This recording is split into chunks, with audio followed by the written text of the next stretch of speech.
Hello everyone, welcome back to my YouTube channel. कैसे हैं आप लोग? हम पढ़ रहे हैं अभी क्लास 12th के बिजनेस स्टडीज सब्जेक्ट का चैप्टर नंबर 12 कंज्यूमर प्रोटेक्शन। अगर आपने पिछला वाला वीडियो देखा होगा तो हम इस चैप्टर को 50% कंप्लीट कर चुके हैं। तो चलिए बिना किसी देरी के स्टार्ट करते हैं बाकी का 50%। उससे पहले ये देख लेते हैं कि हमने पिछले वीडियो में क्या देखा था, एक रिवीजन हो जाए। सबसे पहले हमने देखा था कि कंज्यूमर प्रोटेक्शन क्या है। तो हमने देखा था कंज्यूमर प्रोटेक्शन का मतलब होता है protecting the rights of the consumer. Consumer के जो भी राइट्स हैं उनको प्रोटेक्ट करने को कंज्यूमर प्रोटेक्शन बोलते हैं। फिर हमने देखा था उसकी इंपॉर्टेंस। टोटल मिला के हमने इस चैप्टर को 4 पार्ट में बांटा था, जो कि आपकी साइड में दिख रहे हैं। उसमें से सबसे पहला हमने देखा था इंपॉर्टेंस। इंपॉर्टेंस के अंदर हमने देखा था कि जो कंज्यूमर प्रोटेक्शन की इंपॉर्टेंस है वो 2 पॉइंट ऑफ व्यू से होती है, एक कंज्यूमर के पॉइंट ऑफ व्यू से और एक बिजनेस के पॉइंट ऑफ व्यू से। कंज्यूमर के पॉइंट ऑफ व्यू से इसकी इंपॉर्टेंस है 3। इसकी डिटेलिंग आपको मिल जाएगी पिछले वाली वीडियो में, ज्यादा डिटेलिंग के अंदर इस वीडियो में जाऊंगा नहीं। नेक्स्ट हमने देखा था बिजनेस पॉइंट ऑफ व्यू से। बिजनेस पॉइंट ऑफ व्यू से इसके इंपॉर्टेंस थे 4।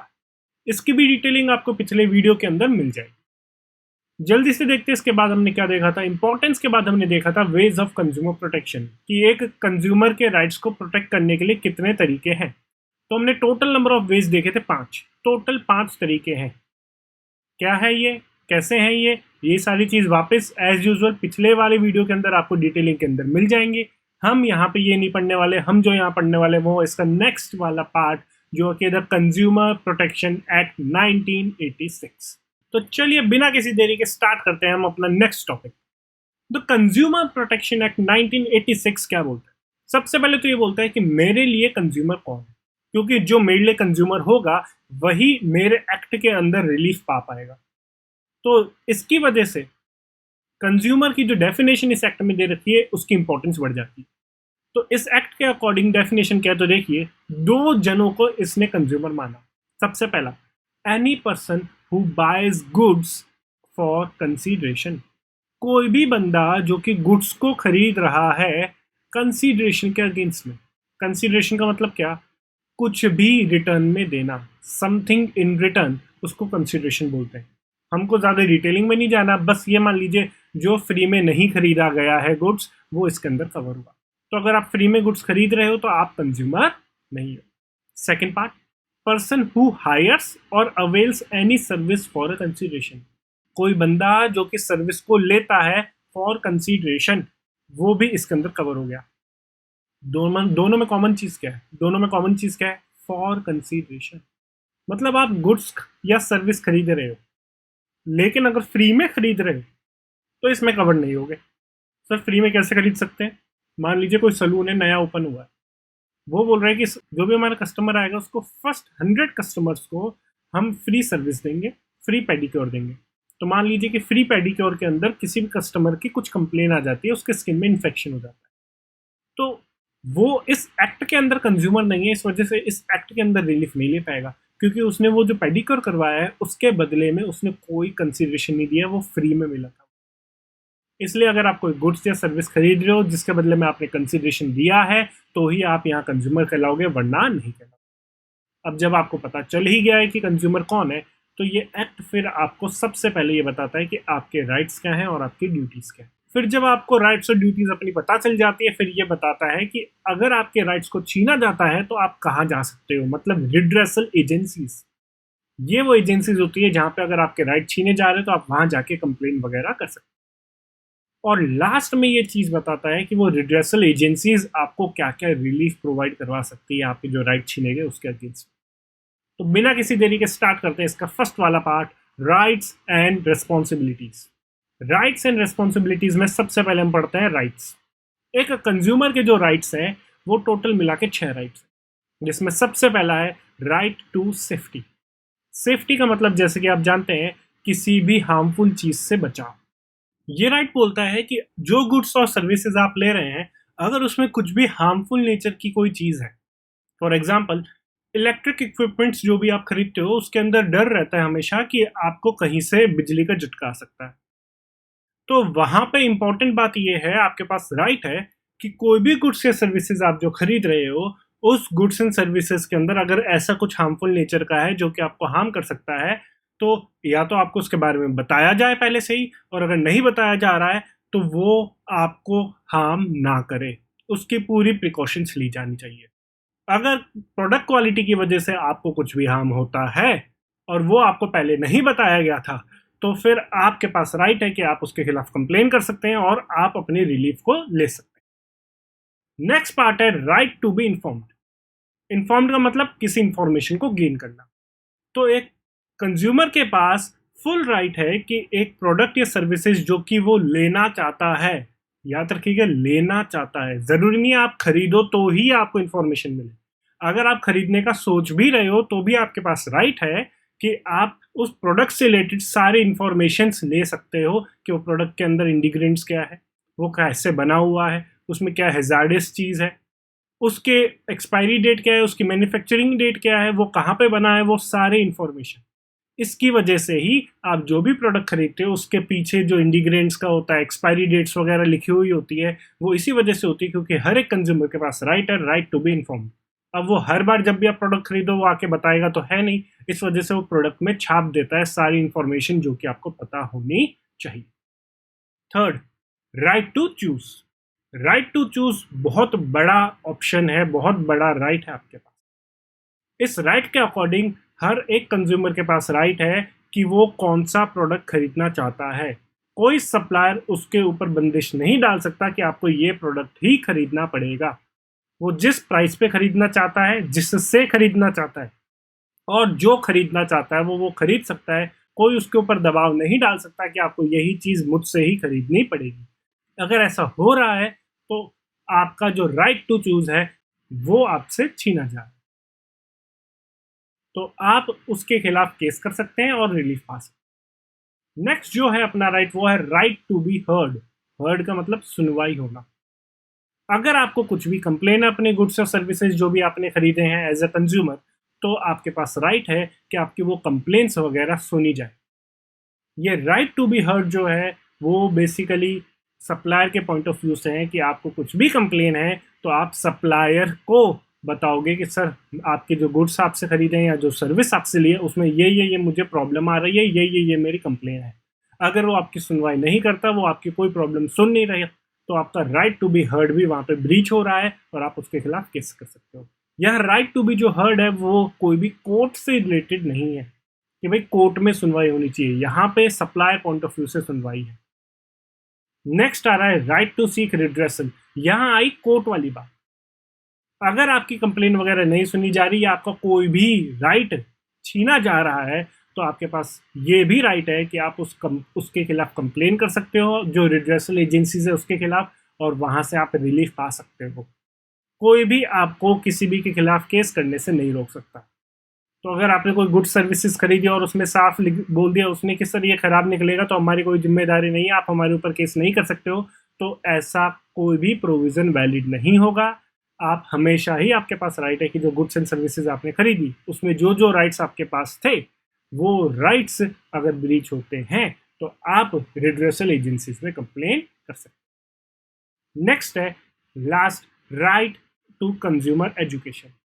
हर एक कंज्यूमर के पास राइट है कि वो जो कंज्यूमर से रिलेटेड राइट्स एंड रिस्पॉन्सिबिलिटीज है उसके बारे में जान सके।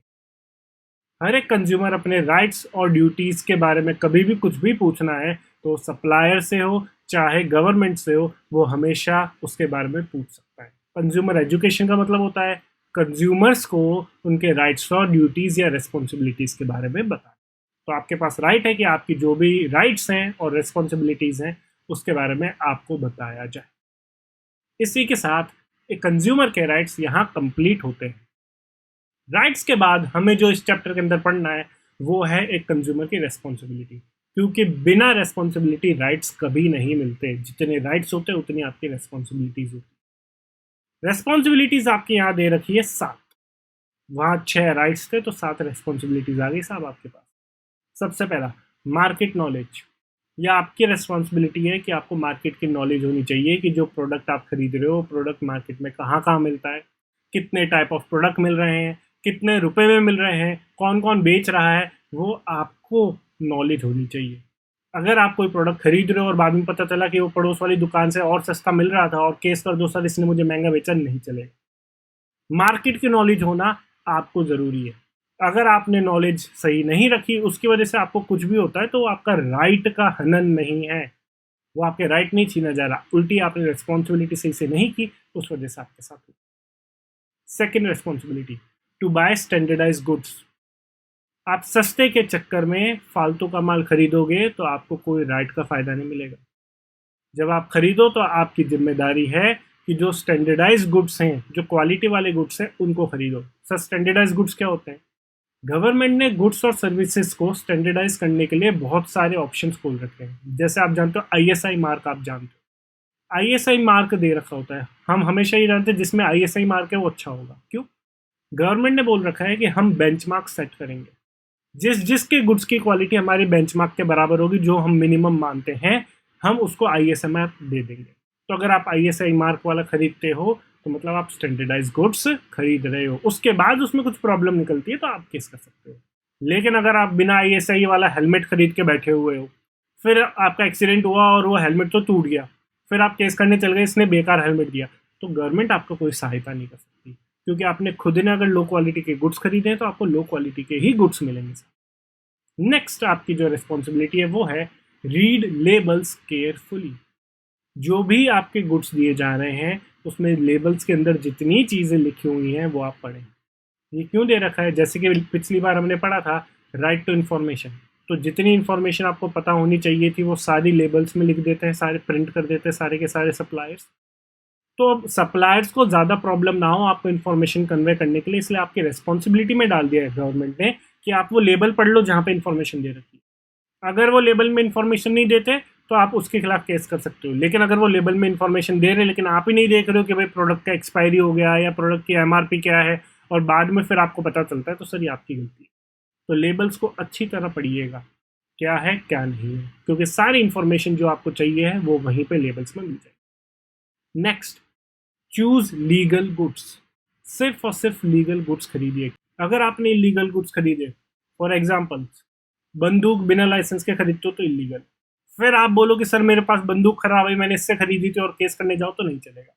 जो लीगली आपके पास राइट है चीज़ें खरीदने का, आप सिर्फ वही राइट्स खरीदिए जिनके लिए बैन लगा रखा है गवर्नमेंट ने। अगर आप वो चीज़ खरीदते हैं तो आपको उसके लिए कोई भी राइट नहीं मिलेगा, क्योंकि आपकी रिस्पॉन्सिबिलिटी आप सिर्फ और सिर्फ वही गुड्स खरीदे जिसके लिए आपको लीगल परमिशन दी हुई है। Next, ask for cash memo यानी कि बिल। ये रिस्पॉन्सिबिलिटी तो आपको पहले से पता है, हमेशा बोला जाता है जब भी गुड्स खरीदो तो बिल लीजिए। अगर आप बिल नहीं लोगे तो आप उसके खिलाफ केस नहीं कर सकते, क्योंकि ये आपका प्रूफ है कि आपने उससे गुड्स या सर्विसेज खरीदी थी। तो अगर आपने बिल नहीं लिया तो आपके पास ऑप्शन ही नहीं बचेगा, तो आप कैसे प्रूव कर पाओगे कि आपने गुड्स वहाँ से लिए थे? जब तक आपका ये प्रूव नहीं होगा कि गुड्स वहाँ से लिए थे तो प्रॉब्लम क्या है वहाँ तक तो बात ही नहीं पहुँचेगी। नेक्स्ट, फाइल कंप्लेन अगेंस्ट माल प्रैक्टिसेस। ये ज़्यादातर मॉरल ड्यूटी के अंदर कवर होता है। आपकी एक मॉरल ड्यूटी है कि आप जो भी यहाँ पे जो भी मार्केट के अंदर माल प्रैक्टिसेस चल रही है, जो सप्लायर फ्रॉड वगैरह कर रहा है, आप उसके खिलाफ कंप्लेन करें। ऐसा नहीं कि आपके साथ फ्रॉड हो उसका ही इंतज़ार करें। अगर आप देख रहे हैं कि वो दूसरों के साथ फ्रॉड कर रहा है तो ये आपकी रिस्पॉन्सिबिलिटी बनती है, मॉरली भी और अब लीगली भी इस एक्ट के अंदर, कि आप उसके खिलाफ केस करो। अगर आप खुद ही नहीं कर रहे हो केस, सबको पता है कि ये चीज़ चल रही है, तो भाई आप कुछ राइट्स खो दोगे आप, क्योंकि आपने अपनी रिस्पॉन्सिबिलिटी पूरी नहीं की। और सबसे last, avoid waste and littering, जो कि बहुत ज़रूरत है अपने यहाँ देश की। स्वच्छ भारत अभियान इसी के ऊपर बना है।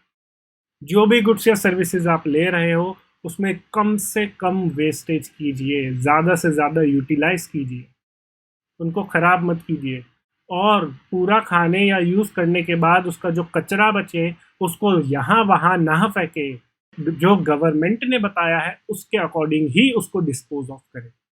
अगर आप वेस्टेज और लिटरिंग ज़्यादा करते हैं तो आप अपनी रिस्पॉन्सिबिलिटी पूरी नहीं कर रहे, तो आपके खिलाफ भी केस हो सकता है, याद रखिएगा। इसी के साथ सारी रिस्पॉन्सिबिलिटीज़ कंप्लीट होती है और हमारा राइट्स एंड रिस्पॉन्सिबिलिटीज़ वाला पॉइंट कंज्यूमर प्रोटेक्शन एक्ट का यहीं पे कंप्लीट होता है। अब नेक्स्ट पॉइंट जो कि कंज्यूमर प्रोटेक्शन एक्ट के अंदर बता रखा है वो है रिड्रेसल एजेंसीज, मतलब वो जगहें जहाँ पे अगर आपके राइट्स छीने जा रहे हैं तो आप जा सकते हैं। टोटल मिला के ये जो जगहें हैं वो 3 जगहें हैं, डिस्ट्रिक्ट फोरम, स्टेट कमीशन और नेशनल कमीशन। लेकिन यहाँ जाने से पहले ये चेक कर लीजिए कि कौन जा सकता है साहब। तो यहाँ पे आपकी लिस्ट दे रखी है जो जो कि केस कर सकता है। यहाँ पहला, कंज्यूमर खुद। कंज्यूमर खुद अगर उसके साथ कुछ भी फ्रॉड हुआ है या उसके राइट छीने गए हैं तो वो इन तीनों के पास जाके केस वगैरह या कंप्लेन वगैरह कर सकते हैं। Second, legal higher. Legal higher सिर्फ उस केस के अंदर आएगा जहां पे कंज्यूमर खुद, जिसने वो गुड्स एंड सर्विस खरीदी थी, वो मर चुका है। उस केस के अंदर उसका जो लीगल हायर होगा वो कंज्यूमर के बिहाफ पे यहाँ तीनों में जा सकता है और कंप्लेन फाइल कर सकता है। Third, consumer association. हमने इसी चैप्टर के स्टार्टिंग में पढ़ा था कि बहुत सारे एसोसिएशंस बने होते हैं जो कंज्यूमर के हेल्प के लिए बने हुए हैं। उनकी ये भी ड्यूटी होती है कि कंज्यूमर्स को हेल्प करें अगर उनके साथ फ्रॉड वगैरह हुआ है। तो ये एसोसिएशन चाहे तो कंज्यूमर के बिहाफ पे खुद केस कर सकते हैं इन तीनों के अंदर, क्योंकि कंज्यूमर को बहुत बार पता नहीं होता कि केस कैसे करें। सर ये लीगल का लफड़ा है, कैसे चलेगा, मुझे तो पता ही नहीं, मुझे तो बहुत डर लग रहा है। तो ये कंज्यूमर एसोसिएशंस के पास आप जा सकते हैं, ये आपकी हेल्प करेंगे और ये आपके बिहाफ पे इन तीनों जगह पे जाके कंप्लेन फाइल कर सकते हैं। Fourth, government. गवर्नमेंट भी बहुत बार आपके किसी भी सप्लायर के खिलाफ जाके यहाँ तीनों में कंप्लेन कर सकती है अगर माल प्रैक्टिसेस पाई गई तो। गवर्नमेंट ज़्यादातर तो देखी नहीं जाती करते हुए, लेकिन गवर्नमेंट इन तीनों के पास तभी जाती है जब कोई बड़े लेवल पर फ्रॉड वगैरह हो रहा हो। जब बड़े लेवल पर फ्रॉड वगैरह हो रहा हो तो गवर्नमेंट को स्टेप अप करना पड़ता है फॉर द पब्लिक इंटरेस्ट, और वो तीनों के पास जाती हैं फॉर रिलीफ, ताकि उस सप्लायर से कंज्यूमर्स को रिलीफ मिल सके। और लास्ट, वन और more consumer on behalf of many. ये एग्जाम्पल अगर आपने देखा होगा तो परेश रावल की मूवी आई थी एक, ओ माई गॉड। उस ओ माई गॉड मूवी के अंदर आपको याद है कि केस चला था इंश्योरेंस कंपनी के खिलाफ। तो वहां पे जब परेश रावल ने केस किया तो बहुत सारे जने खड़े होके आ गए कि सर हमारे साथ भी ये हुआ है कि इंश्योरेंस कंपनी ने हमें क्लेम नहीं दिया टाइम पे। तो परेश रावल उन सबके बिहाफ पे केस लड़ रहा था। पहले तो वो खुद का सिंगल केस लड़ रहा था, लेकिन जब वो सब आ गए तो उनके बिहाफ पे परेश रावल अकेला केस लड़ रहा था। तो वही चीज यहाँ लिखी हुई है, एक या एक से ज्यादा कंज्यूमर बहुत सारे कंज्यूमर के बिहाफ पे भी केस कर सकते हैं इन तीनों के खिलाफ। जरूरी नहीं है कि हर एक कंज्यूमर को खुद को ही केस करना पड़े। होप्स तो आपको यहाँ समझ में आ गया होगा कि कंप्लेन कौन कौन फाइल कर सकता है। तो चलिए हम देखते हैं कि तीनों के अंदर क्या है। सबसे पहले हम देखते हैं डिस्ट्रिक्ट फोरम। डिस्ट्रिक्ट फोरम के अंदर बोला गया कि अगर आपके वैल्यू जो है गुड्स एंड सर्विसेज की जो आप क्लेम करना चाहते हैं वो 20 लाख तक रुपीस की है, 0 to 20 लाख रुपीस, तो आप डिस्ट्रिक्ट फोरम के पास जाओ। वो डिस्ट्रिक्ट फोरम के अंदर एक प्रेसिडेंट होगा और 2 मेंबर होंगे। 2 मेंबर में से एक कम से कम वुमन होनी चाहिए, ये वुमन एम्पावरमेंट के लिए गवर्नमेंट का स्टेप है। और ये जो 3 जने हैं, 2 मेंबर और एक प्रेसिडेंट, वो सारा का सारा स्टेट गवर्नमेंट अपॉइंट करेगा। तो ये डिस्ट्रिक्ट जो फोरम होता है वो इंडिया के हर एक डिस्ट्रिक्ट में एक खुला हुआ होगा। अगर आपके स्टेट के अंदर 10 डिस्ट्रिक्ट है तो 10 डिस्ट्रिक्ट फोरम भी होंगे, और सबके अंदर एक प्रेसिडेंट और 2 मेंबर कंपल्सरी। नेक्स्ट जो है 20 लाख से ऊपर अगर आपका केस है तो आप जाओगे स्टेट कमीशन के अंदर। स्टेट कमीशन लेता है 20 लाख से लेके 1 करोड़ तक का केस। अगर 20 लाख से 1 करोड़ तक का केस है तो आप स्टेट कमीशन के पास जाओगे। हर एक स्टेट के अंदर एक कमीशन बना हुआ होगा, उसमें भी एक प्रेसिडेंट होगा, 2 मेंबर होंगे, 2 मेंबर में से एक वुमन होगी। ये तीनों के तीनों लोग स्टेट गवर्नमेंट ही अपॉइंट करेंगे, रेस्पेक्टिव स्टेट गवर्नमेंट। राजस्थान का राजस्थान, पंजाब का पंजाब, महाराष्ट्र का महाराष्ट्र। अगर आपके 1 करोड़ से ज्यादा है तो फिर आपके पास लास्ट ऑप्शन ही है, वो है नेशनल कमीशन। 1 करोड़ से ऊपर वाले ही नेशनल कमीशन के अंदर जा सकते हैं। इसके अंदर एक प्रेसिडेंट है और मेंबर यहाँ पे 2 की जगह 4 हो गए, वुमन उसमें से एक। ये सारे के सारे नेशनल कमीशन में सेंट्रल गवर्नमेंट के अपॉइंटमेंट से आएंगे, और नेशनल कमीशन पूरे इंडिया का एक ही रहेगा। होप सो तो आपको पता चल गया होगा कि 3 जगहें जो डिस्ट्रिक्ट फोरम, स्टेट कमीशन और नेशनल कमीशन, ये तीनों क्या क्या काम करते हैं। अगर 20 लाख तक का है तो डिस्ट्रिक्ट फोरम में जाइएगा, 20 लाख से 1 करोड़ के बीच तक का है तो आप स्टेट कमीशन में जाओगे, और अगर 1 करोड़ से ज़्यादा की वैल्यू का है तो आप नेशनल कमीशन के अंदर जाओगे। ये ऐसा बाइफर्केशन इस वजह से होता है ताकि ईजीली केसेस को निपटाया जा सके। अब मुझे बताइए, अगर कोई छोटा केस है, मान लीजिए कि 10,000 रुपये का, तो वो 10,000 रुपये के लिए नेशनल कमीशन जाएगा जो पूरे देश में एक ही जगह पे है, तो बताइए कितने लोग वहाँ इकट्ठा हो जाएंगे। इसलिए वो हर एक डिस्ट्रिक्ट में अलग अलग बना दिया गया डिस्ट्रिक्ट फोरम के नाम। होप सो आपको यहाँ समझ में आ गया होगा। इसी के साथ अपना रिड्रेसल एजेंसीज वाला पॉइंट भी कंप्लीट हो। अब ये लास्ट पॉइंट जो कि आपके द कंज्यूमर प्रोटेक्शन एक्ट 1986 के अंदर दे रखा है वो है रिलीफ अवेलेबल। कहने का मतलब क्या क्या रिलीफ देगा वो तीन जने, डिस्ट्रिक्ट फोरम, स्टेट कमीशन और नेशनल कमीशन। अगर आप वहाँ जाते हैं और अगर आप केस जीत जाते हैं सप्लायर के खिलाफ, तो वो तीनों जो रिड्रेसल एजेंसी है वो इनमें से कुछ भी रिलीफ दे सकते। पहला, रिमूव द डिफेक्ट। जो गुड्स में डिफेक्ट है जिसके खिलाफ केस किया गया तो सप्लायर को बोल सकते हैं कि उस डिफेक्ट्स को हटा दे। Second, replace the product. अगर डिफेक्ट्स बहुत ज़्यादा है तो फिर कंज्यूमर को ये रिलीफ मिल सकती है कि उसका पूरा का प्रोडक्ट ही रिप्लेस कर दिया जाएगा सप्लायर के द्वारा। Third, refund the price. अब कंज्यूमर चाहता ही नहीं कि प्रोडक्ट हो। इंपॉर्टेंट बात, यहाँ पे कंज्यूमर के चाहने ना चाहने से कुछ नहीं होगा, जो वो फोरम या वो कमीशन डिसाइड करेगा उसके हिसाब से ही चलेगा। कंज्यूमर चाहता है नहीं सर मुझे रिप्लेसमेंट नहीं चाहिए, लेकिन फोरम ने बोला है कि हम आपको रिप्लेसमेंट देंगे तो सर रिप्लेसमेंट ही मिलेगा। कंज्यूमर की इच्छा के अकॉर्डिंग नहीं होगा, वो ये चेक करेगा कि कितना सीरियस केस है उस हिसाब से मिलेगा। थर्ड, पे कंपनसेशन। कुछ भी लॉस वगैरह जो कंज्यूमर को हुआ है उस डिफेक्टिव गुड्स की वजह से या सर्विस की वजह से, उसके खिलाफ वो कंपनसेशन मिल सकता है उसको सप्लायर की तरफ से। Withdraw hazardous goods. जो भी गुड्स बेचे गए उसमें जो भी हैजार्डियस या डेंजरस गुड्स हैं उसको वहाँ से हटाने के लिए सप्लायर को ऑर्डर दिया जा सकता है कि उसमें से जो भी डिफेक्टिव गुड्स हैं या फिर जो भी हैजार्डियस गुड्स हैं उसको वहाँ से ऑटोमेटिकली हटा दिया जाए। Next, pay to the consumer welfare fund. ये जो तीनों एजेंसीज हैं वो ये भी बोल सकती है सप्लायर को कि आपको जो गवर्नमेंट ने एक फंड सेटअप कर रखा है कंज्यूमर प्रोटेक्शन के लिए, कंज्यूमर वेलफेयर फंड, उसके अंदर आपको कुछ कंट्रीब्यूशन देना पड़ेगा और उतना कंट्रीब्यूशन देना पड़ेगा जितना ये एजेंसीज ने बोला। और लास्ट, डिसकंटिन्यू माल प्रैक्टिसेस। आप जो फ्रॉड वगैरह काम कर रहे हो बिजनेस वगैरह, उसको आपको डिसकंटिन्यू करना पड़ेगा, उसको आप हैंड टू हैंड रोकना पड़ेगा। तो ये सारे रिलीफ है या ये सारे जजमेंट है, जरूरी नहीं है कि इनमें से 1, 2, 3, 4, 5, 6 जितने भी जो उन तीनों को रिड्रेसल एजेंसीज को सही लगता होगा वो रिलीफ दी जाएंगे। होप सो आपको ये चीज़ समझ में आ गई।